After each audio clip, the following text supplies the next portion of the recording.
Hello all, എല്ലാവർക്കും AZB അക്കാഡമിയിലേക്ക് സ്വാഗതം. എൻ്റെ പേര് ആഷ്ന. അപ്പൊ നിങ്ങൾ തമ്പനയിൽ കണ്ടിരിക്കുന്ന പോലെ തന്നെ വില്ലേജ് ഫീൽഡ് പരീക്ഷയ്ക്ക് വില്ലേജ് ഫീൽഡ് അസിസ്റ്റന്റ് എക്സാമിന് വേണ്ടിയിട്ട് പ്രിപ്പയർ ചെയ്യണം എന്നുള്ള രീതിയിൽ നിൽക്കുന്നവർ, പക്ഷെ എങ്ങനെ തുടങ്ങണം, എന്ത് തുടങ്ങണം, എവിടെ നിന്ന് തുടങ്ങണം എന്നറിയാതെ വിഷമിച്ച് നിൽക്കുന്നവരാണ് എങ്കിൽ നിങ്ങൾക്ക് വേണ്ടിയിട്ടുള്ളതാണ് നമ്മൾ ഇന്നത്തെ ഒരു വീഡിയോ ആയിട്ട് വന്നിരിക്കുന്നത്. വീഡിയോയിൽ ഓൾറെഡി പറഞ്ഞിരിക്കുന്ന പോലെ തന്നെ നമുക്ക് വില്ലേജ് ഫീൽഡ് അസിസ്റ്റന്റിന്റെ നോട്ടിഫിക്കേഷൻ വരുന്നതിന് മുൻപേ എന്ത് ചെയ്തിട്ടുണ്ട്, എല്ലാ ആളുകളും ഇപ്പൊ പ്രിപ്പയർ ചെയ്ത് തുടങ്ങിയിരിക്കുകയാണ്. അപ്പൊ നമുക്ക് ഒരു പ്രോപ്പർ ആയിട്ടുള്ള സിലബസ് ഉണ്ട്. ആ സിലബസിൽ തന്നെ നമ്മൾ പറഞ്ഞു ഇനി മാറ്റങ്ങൾ വരണമെങ്കിൽ സ്പെഷ്യൽ ടോപ്പിക്സ് മാത്രമാണ് വരാനുള്ള ഒരു സാധ്യതയുള്ളൂ. ബാക്കി ഹിസ്റ്ററി, ജോഗ്രഫി, സയൻസ്, കോൺസ്റ്റിറ്റ്യൂഷൻ ഇതൊക്കെ വലിയ മാറ്റങ്ങളൊന്നും വരാനുള്ള ഒരു ഏരിയ അല്ല. അതുകൊണ്ട് തന്നെ നമുക്ക് ആദ്യമേ തന്നെ ഈ ഒരു ഏരിയയിൽ നിന്ന് എങ്ങനെ പഠിച്ചു തുടങ്ങണം. അപ്പം ഈ ഒരു എക്സാമിന് പഠിക്കുമ്പം എന്ത് പഠിക്കണം എന്ന് കൂടി ആദ്യം ഞാൻ പറയട്ടെ. ഒരു ബിഗിനർ ആണ് എങ്കിൽ നിങ്ങൾക്ക് ആ PSC ട്രാക്കിലേക്ക് അല്ലെങ്കിൽ ആ ഒരു ഇതിലേക്ക് വരാനായിട്ട്, ആ ഒരു മേഖലയിലേക്ക് ഒന്ന് ട്രാക്കിലാവാനായിട്ട് നിങ്ങൾ ആദ്യം ചെയ്യേണ്ടത് PYQ school text book SCRT എന്ന് പറഞ്ഞു കഴിഞ്ഞാൽ നമ്മളുടെ സ്കൂൾ കുട്ടികൾ പഠിക്കുന്ന പാഠപുസ്തകം ഇല്ലേ, 5 തൊട്ട് ഞാൻ പറയുവാണെങ്കിൽ 10 വരെയുള്ളത് ഫസ്റ്റ് പഠിക്കാം. അതിലെ എല്ലാ ചാപ്റ്റേഴ്സും നമ്മൾ പഠിക്കേണ്ട കാര്യമില്ല. നമുക്ക് സിലബസിൽ തന്നിരിക്കുന്ന ചാപ്റ്റേഴ്സ് ഏതാണോ അതിന് ഇമ്പോർട്ടൻസ് കൊടുത്തിട്ട് നിങ്ങൾ പഠിക്കണം. അപ്പൊ ഏതൊക്കെ ചാപ്റ്റേഴ്സ് നിങ്ങൾ SCRTക്ക് പഠിക്കണം, ഏതെല്ലാം മേഖലകൾ ഫോക്കസ് ചെയ്യണം എന്നൊക്കെ വരുന്ന വീഡിയോയിൽ എന്ത് ചെയ്യുന്നുണ്ട്, ഞാൻ നിങ്ങൾക്ക് വേണ്ടിയിട്ട് തരുന്നുണ്ട് കേട്ടോ. വരുന്ന വീഡിയോസിൽ ഞാൻ അത് ഓരോന്നോരോന്ന് നിങ്ങൾക്ക് വേണ്ടി പറഞ്ഞു തരുന്നതായിരിക്കും. അപ്പോൾ ഞാൻ പറഞ്ഞ പോലെ തന്നെ SCRT സ്കൂൾ ടെക്സ്റ്റ് ബുക്കിൽ എന്ത് ചെയ്യണം, മസ്റ്റായിട്ടും പഠനത്തിൽ ഇൻക്ലൂഡ് ചെയ്യണം. പിന്നെ നമ്മൾ സിലബസ് വെച്ചിട്ട് വേണം പഠിച്ചു തുടങ്ങാൻ.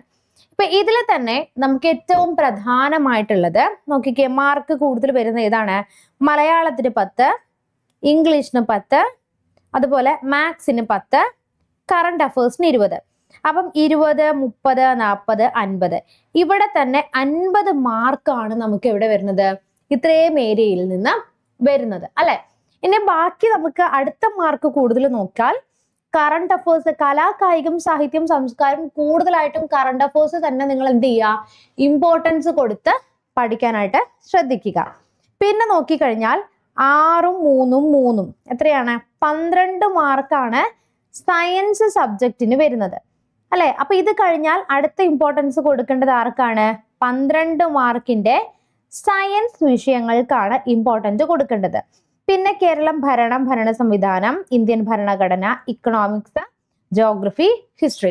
ഈ ഇക്കണോമിക്സിന്റെയും ജോഗ്രഫിയുടെ ഒക്കെ ഒരു പ്രത്യേകത എന്ന് വെച്ച് കഴിഞ്ഞാൽ വാസ്റ്റ് ആയിട്ട് കിടക്കുന്ന ഒരു ടോപ്പിക്കാണ്, വാസ്റ്റ് ആയിട്ട് കിടക്കുന്ന ഒരു ഏരിയ ആണ്. അതിൽ നമുക്ക് എന്തുണ്ട്, ഒരുപാട് കാര്യങ്ങൾ പഠിക്കാനുണ്ട് അല്ലെ. അപ്പൊ ഇവിടെ നമ്മൾ ഏറ്റവും ബേസിൽ നിന്ന് പഠിച്ചു തുടങ്ങുകയാണ്. നിങ്ങൾക്ക് സയൻസിലൊന്നും വലിയ ബാക്ക്ഗ്രൗണ്ട് ഇല്ല, നമ്മൾ ഫസ്റ്റ് ടൈം ആയിട്ടാണ്, അല്ലെങ്കിൽ നിങ്ങൾ ഒരു കൊമേഴ്സ് ഫീൽഡിൽ നിന്ന് വരുന്നവരാണ് എങ്കിൽ നിങ്ങൾ ചെയ്യേണ്ടത്, നമുക്ക് ഏറ്റവും, അതായത് 5ാം ക്ലാസ്സിലെ ടെക്സ്റ്റ് ബുക്കിന്റെ പ്രത്യേകത എന്താടാ, അത് ആ കുട്ടികൾക്ക് 5ാം ക്ലാസ്സിൽ പഠിക്കുന്ന കുട്ടികൾക്ക് മനസ്സിലാക്കുന്ന രീതിയിലായിരിക്കും അതിലെ കണ്ടന്റ് ഒക്കെ എഴുതി വെച്ചിട്ടുണ്ടാവുന്നത് അല്ലെ. അപ്പൊ നമുക്കത് സിമ്പിൾ ആയിട്ട് എന്ത് ചെയ്യാൻ പറ്റും, അനാലിസിസ് ചെയ്ത് പഠിക്കാനായിട്ട് പറ്റും. അപ്പൊ നിങ്ങൾ എപ്പോഴും നോക്കേണ്ടത് എന്താണ്, മെയിൻ ആയിട്ടും SCRT 5ാം ക്ലാസ്സിലെ സയൻസിൽ നിന്ന് എന്ത് ചെയ്യുക, പഠിച്ചു തുടങ്ങുക. അതേപോലെ തന്നെ ഇതിൽ ഇമ്പോർട്ടൻസ് കൊടുക്കേണ്ടത് ഇംഗ്ലീഷ് ആണ്. അപ്പൊ പഠിക്കുമ്പോൾ ഇംഗ്ലീഷ്, മാത്സ്, മലയാളം ഇതെല്ലാം ഇമ്പോർട്ടൻസ് കൊടുത്ത് ഓരോ ഡേയിൽ ഓരോ ടൈം ടേബിൾ നിങ്ങൾ തന്നെ സെറ്റ് ചെയ്യുക. ഓക്കെ, അതായത് ഇപ്പോൾ ഒരു ദിവസം ഇത്ര പോർഷൻസ് നിങ്ങൾക്ക് പഠിക്കണം. നിങ്ങൾ ഏതൊരു മെറ്റീരിയൽസ് ആണോ, ഏതൊരു ക്ലാസ് ആണോ, ഏതൊരു യൂട്യൂബ് എന്തോ ആയിക്കോട്ടെ നിങ്ങൾ ഫോളോ ചെയ്യുന്നത്, നമുക്ക് എന്തൊരു കാര്യത്തിനും ഒരു പ്രോപ്പർ ആയിട്ടുള്ള ഒരു പ്ലാൻ വേണം. ആ പ്ലാനിങ് ഇല്ല എങ്കിൽ നമ്മുടെ ലൈഫ് തന്നെ പാളിപ്പോവും. റിയലി ഞാൻ പറയുന്നതാണ്. രാവിലെ എഴുന്നേൽക്കുന്ന സമയത്ത് നിങ്ങൾ എന്താ ചെയ്യേണ്ടത്, നിങ്ങൾ തന്നെ നിങ്ങളുടെ ബ്രെയിനിൽ ഒന്ന് കമാൻഡ് കൊടുക്കുക, എനിക്ക് ഇന്ന രീതിയിൽ, നമ്മൾ ആഗ്രഹിക്കുന്ന രീതിയിൽ നമ്മുടെ ജീവിതം വരണമെങ്കിൽ നമ്മൾ ഇൻസ്ട്രക്ഷൻസ് കൊടുക്കണം, നമ്മൾ പ്ലാൻ ചെയ്യണം, വേണ്ടേ. അപ്പൊ അതുപോലെ ഇപ്പൊ നമുക്കൊരു കല്യാണം ആണെങ്കിൽ പോലും നമ്മൾ 1-2 മാസം മുൻപ് തന്നെ ഡ്രസ്സ് എടുത്ത് വെക്കും, ആളുകളെ ക്ഷണിക്കും, എല്ലാം ഒരു കറക്റ്റ് ഓർഡറിൽ പോയാലല്ലേ ആ കല്യാണം ഭംഗിയായിട്ട് നടക്കുള്ളൂ. അല്ലാതെ കല്യാണത്തിന് ഒരാഴ്ചക്ക് മുൻപ് നമ്മളെ ഡ്രസ്സ് എടുക്കാനും ഇതെല്ലാം കൂടി പോയി കഴിഞ്ഞാൽ ആകെ കൊളവായി ടെൻഷൻ അടിച്ച് എന്താവും, വലിയ സീനാവും അല്ലെ. അപ്പൊ അതുപോലെ തന്നെ എക്സാം വന്നിട്ട് പഠിക്കാനിരിക്കട്ടെ എന്ന് മുൻപ് തന്നെ നിങ്ങൾക്ക് പറ്റുക മാത്സ് ആണ് വീക്ക്, അല്ലെങ്കിൽ എനിക്ക് ഇംഗ്ലീഷ് ഒട്ടും അറിയില്ല, അങ്ങനെയാണ് ഏറ്റവും ബേസ് മുതൽ എന്ത് ചെയ്യുക, നിങ്ങൾ പഠിച്ചു തുടങ്ങാം. ഒരു ദിവസം 3 സബ്ജക്ട് വെച്ച് പഠിച്ചു തുടങ്ങാം. തുടക്കത്തിൽ തന്നെ SCRT ചെയ്ത് തുടങ്ങാം. ഇനി ആ ഒരു ട്രാക്കിലേക്ക് ആവണമെങ്കിൽ പഠിക്കുന്ന ടോപ്പിക്ക് സയൻസ് ആണെങ്കിൽ സയൻസ് എപ്പോഴും നിങ്ങൾ ബേസിക് നമ്മുടെ SCRTന്ന് പഠിച്ചു തുടങ്ങുക. അപ്പൊ ഇതിന് ടൈം ടേബിള് ഒരു കാര്യം കൂടി പറഞ്ഞോട്ടെ. ഇതെല്ലാം ഇൻക്ലൂഡ് ചെയ്തിട്ട് ഒരു ദിവസം നിങ്ങൾ എന്ത് പഠിക്കണം, കൃത്യമായിട്ട് 3 ദിവസം അല്ലെങ്കിൽ ഒരു ദിവസം 3 ക്ലാസ്, അതിന്റെ PDF നോട്ട്സ്, അതിന്റെ എക്സാം. അതായത് ഫസ്റ്റ് ടൈം ആയിട്ട് വരുന്നവരാണ് എങ്കിൽ നിങ്ങളെ സംബന്ധിച്ചോളം പഠിക്കുന്ന കാര്യങ്ങൾ എങ്ങനെയാണ് പരീക്ഷയ്ക്ക് വരുന്നത് നിങ്ങൾക്ക് അറിയില്ല അല്ലെ. അപ്പൊ ഒരു ദിവസം നിങ്ങൾക്ക് ക്ലാസ് തന്ന് അതിന്റെ എക്സാം ഇട്ട് നിങ്ങൾക്ക് ഒരു മെന്റർ ഉണ്ടാവും. മെന്റർ കോണ്ടാക്ട് ചെയ്ത് നിങ്ങളുടെ പഠനമൊക്കെ ഫോളോ അപ്പ് ചെയ്ത് എന്തൊക്കെ കാര്യങ്ങളാണ് നിങ്ങൾ ഫോളോ ചെയ്യേണ്ടത്, എവിടെയാണ് നിങ്ങൾക്ക് മിസ്റ്റേക്ക് പറ്റിയിരിക്കുന്നത്, ഏതെല്ലാം മേഖലകളാണ് നിങ്ങൾ ഫോക്കസ് ചെയ്യേണ്ടത് എന്നുള്ള കാര്യം കൃത്യമായിട്ട് എന്ത് ചെയ്യുന്നുണ്ട്, നമ്മുടെ ഒരു കോഴ്സിൽ തരുന്നുണ്ട്. അപ്പൊ അതിനു മുൻപ് ഞാൻ പറഞ്ഞ പോലെ നമ്മളുടെ ടൈം ടേബിൾ എങ്ങനെയാണ്, ഡേ 1 നിങ്ങൾക്ക് ഇപ്പൊ മാത്സ് ആണ് എങ്കിൽ മാത്സിൽ തന്നെ നിങ്ങളെ ഡിവിസിബിലിറ്റി കൂട്ടാനും കുറയ്ക്കാനും തൊട്ടാണ് നമ്മൾ പഠിപ്പിക്കുന്നത്. ഏറ്റവും മെയിൻ ആദ്യം ഹരണത്തിൽ നിന്നാണ് നമ്മുടെ ഫസ്റ്റ് മാത്സ് ക്ലാസ് AZBയിൽ പ്രൊവൈഡ് ചെയ്യുന്നത്. ഇനി ഇംഗ്ലീഷിനൊരു ക്ലാസ് ഉണ്ടാവും. ഇംഗ്ലീഷിന്റെ ക്ലാസ് ആണെങ്കിൽ ഏറ്റവും ബെസ്റ്റ് ഫാക്കൽറ്റി, കേരളത്തിലെ തന്നെ നമ്പർ 1 ഫാക്കൽറ്റീസ് ആണ് നമ്മുടെ ക്ലാസ്സുകൾ എടുക്കുന്നത്. ഇംഗ്ലീഷില് നൗണിൽ നിന്ന്, നാമത്തിൽ നിന്നാണ് നമ്മൾ എന്ത് ചെയ്യുന്നത്, നിങ്ങൾക്ക് ക്ലാസ് തുടങ്ങുന്നത്.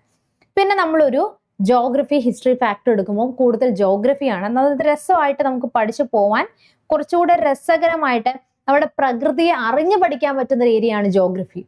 ഈ ജോഗ്രഫിയുടെ ഏറ്റവും ബേസ് ഭൂപ്രകൃതിയിൽ നിന്ന് നമ്മൾ സ്റ്റാർട്ട് ചെയ്യാണ്, ഭൂപ്രകൃതിയിൽ നിന്ന്.